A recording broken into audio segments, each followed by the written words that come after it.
Howdy, everybody. So, one of the questions I get asked all the time is Notion is great, but it visually. I hear you. Notion, while it's a great production tool and it really does a great job at putting information in front of you, especially the information you need, there is a massive drawback. And I talk about this one a lot.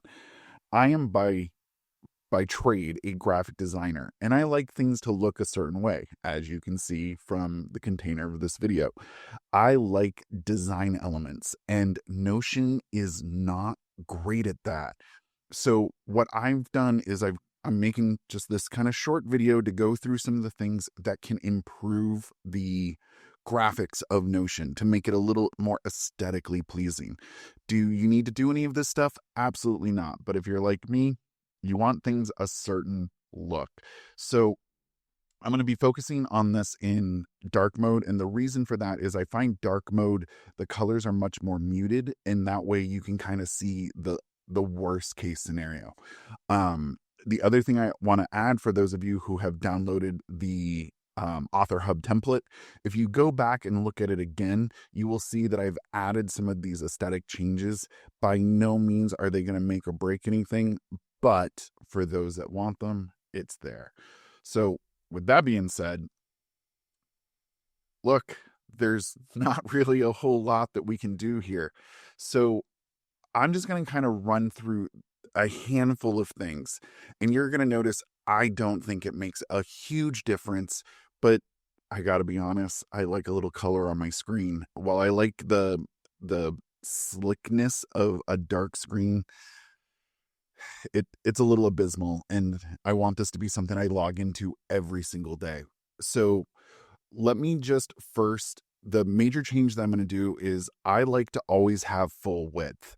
I don't like this narrow column in the middle because I can work with more space. So now I have the full width of my screen. And remember, the width of your screen is going to change how some things look. So the first aesthetic thing that we can do is the easiest, and that's just simply add a cover. I love designing covers to go in here. I have snotty little sayings, I have little inspirations, whatever. I like doing it, and it makes the graphic designer in me happy. We can also add a little icon, which why we would do this, I have no idea. The only reason I particularly like the icon is because it helps me group over here, and you can see the templates that I've been using. I don't add that so that I don't accidentally change stuff on those. It helps me remember what is what. Is it necessary? No, not at all. The other thing that we can do is just by default, if we were to add, I'm going to put in a call out just so you can see. We currently are working with the full width of the screen. And this is one of those things that if you want, you can just stack all the information right on top of each other. But I like utilizing my screen space. And if I'm only writing a couple lines here, I don't want it wasting all of this space over here. So for that, we have columns. And your column options are pretty limited. 2, 3, 4, or 5. You can build columns within columns. So I'm going to do that just so we can see the example of what it looks like. And now our call out only goes half the screen. But maybe on this particular one, I want this to be divided into quarters. So now if I have text here and some more amazing text here, I can now move it over like this. So now I have 50% of my screen, a quarter, and a quarter. So columns can make a huge deal very, very quickly. So I'm actually gonna actually, you know what? We're just gonna leave this here for the moment because I'm gonna get a little crazy in a moment.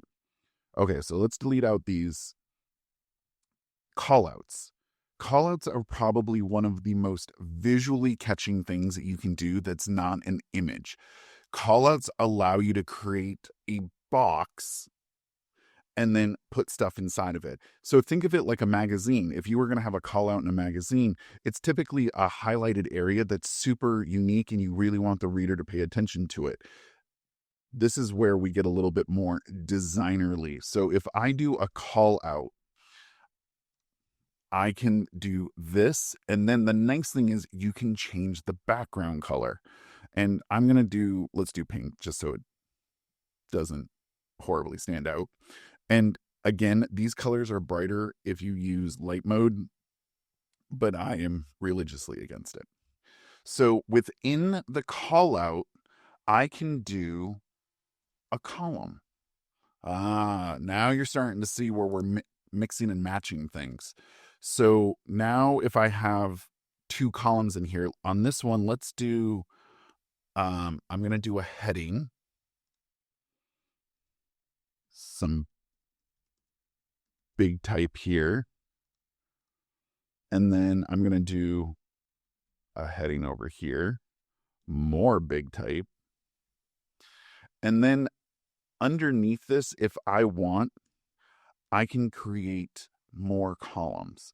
Now, be careful with this. The problem with it starts to become, let's drag this in here and let's drag this over here.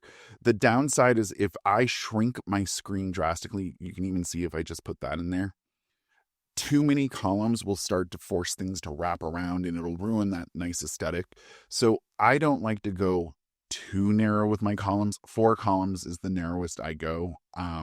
Any more than that on my MacBook Air, it starts to really twist stuff around. So for me, this is kind of where I'm at. But the nice thing here is you can now do a call out within a call out. So this starts to get a little,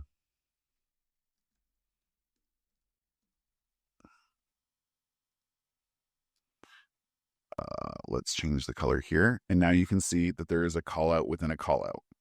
Now, the one thing I don't like about callouts is they are finicky. So if you want to start moving stuff around, like normally we get this little 666 dot, or the little 6 dot, not 666. You don't get it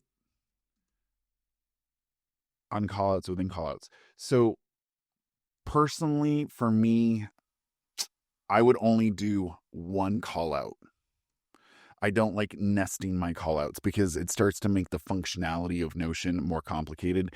And if I can't click on something I want right away, I'm going to get angry. That's the reality to it. So let's just stick with 2 columns and I'm going to do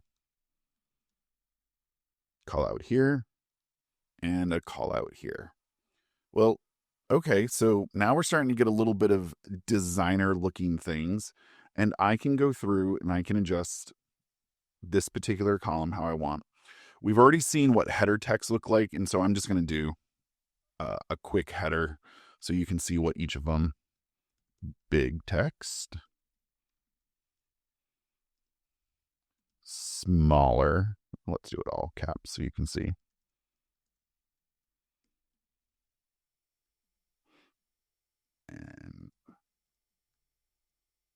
But all of these are still bigger than regular type. So you can definitely create a little bit of a hierarchy when it comes to your layout using heading.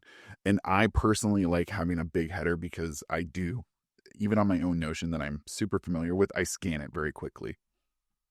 So another element that we can use to design for just to break up some things is a good old divider. We've used these everywhere else in the universe, so why not use them here? And you can use them in some creative ways to create different types of breaks. And I think that that can be helpful when you need a little breathing room around an object. So for me, I do love using these when it's applicable. The other thing that we can do is just use an image. Let me go, let's just pull something from Unsplash. I want aesthetic. That actually works with my color scheme. Okay, that's very, very large. So we need to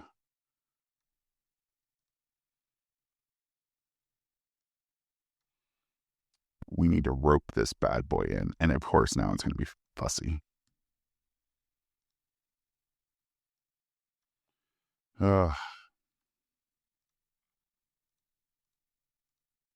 It's because I'm using callouts. See, this is the other problem with having callouts is the mouse likes to jump around a little bit, so use them sparingly. So let's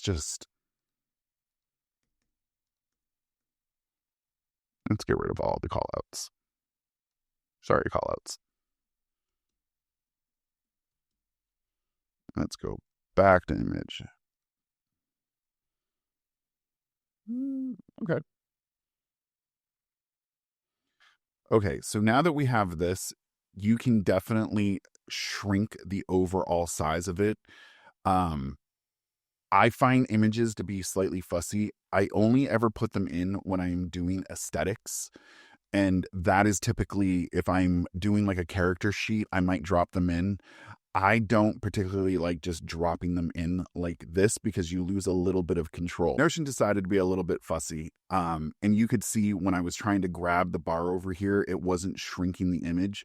You can shrink the image, but again, if it's just in the middle, there's still essentially this giant bar taking up all this space. So if I was going to use an image, I would definitely be breaking up the columns and doing something like a 4-column. That way I could wedge it over here and still have space to do over here and so forth.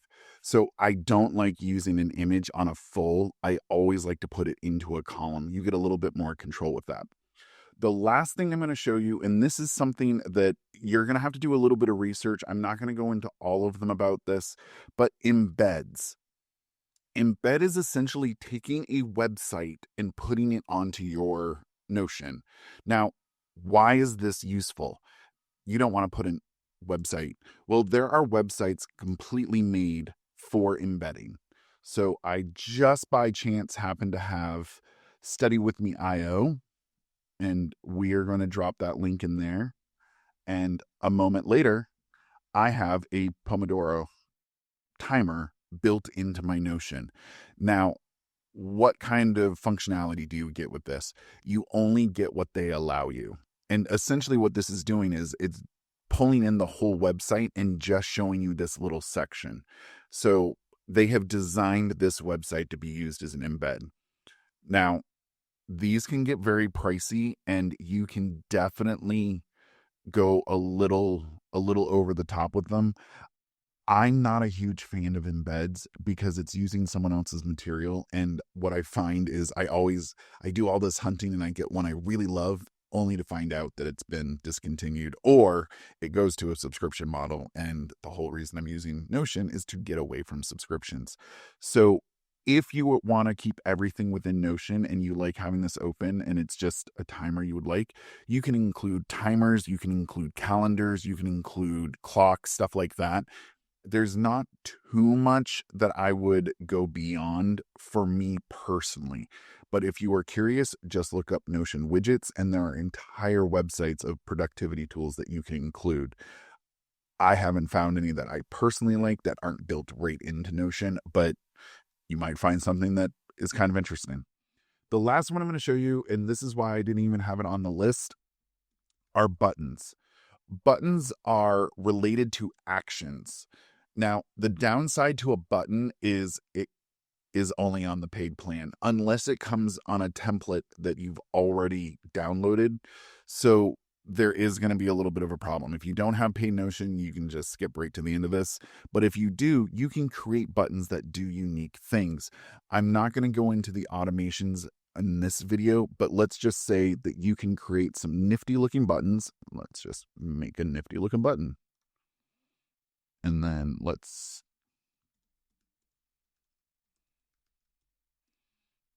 and if I want to, I know my button has no action. Don't judge me. Let's change the color to a yellow background. Now I have this. Okay, you can go away now. Thank you.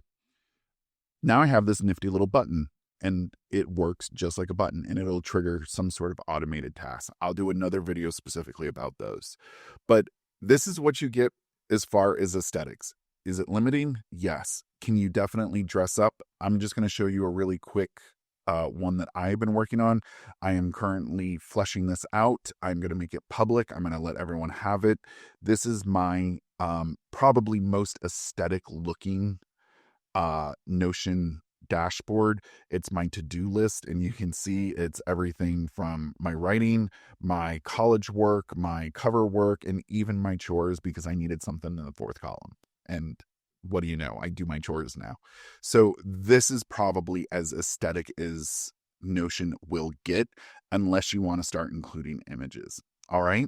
So if you have any questions, by all means, shoot me an email. But otherwise, get prettying up those dashboards, or if you don't need it, don't use the time. Okay? Take care.